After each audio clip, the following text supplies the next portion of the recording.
കുട്ടിമാമ എന്ന് പറയുന്ന സിനിമയുടെ ഡബ്ബിങ് സമയത്താണ് ഞാൻ ഡബ്ബിങ് തിയേറ്ററിൽ ഇരിക്കുമ്പോഴാണ് ഞങ്ങൾ സംസാരിച്ചു. ഡബ്ബിങ് ആ ദിവസം ഡബ്ബിങ് തുടങ്ങുന്നതിന് സംസാരിച്ചുകൊണ്ടിരിക്കുമ്പോഴാണ് എനിക്ക് ശ്വാസം മുട്ടലുണ്ടായത്.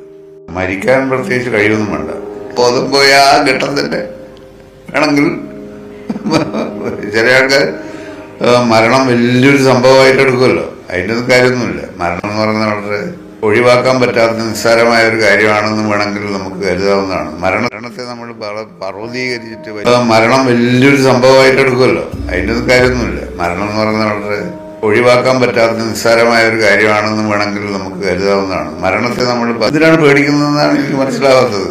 എനിക്ക് പേടിയേ തോന്നിയില്ല. ഇത്രയുള്ളൊരു മരണം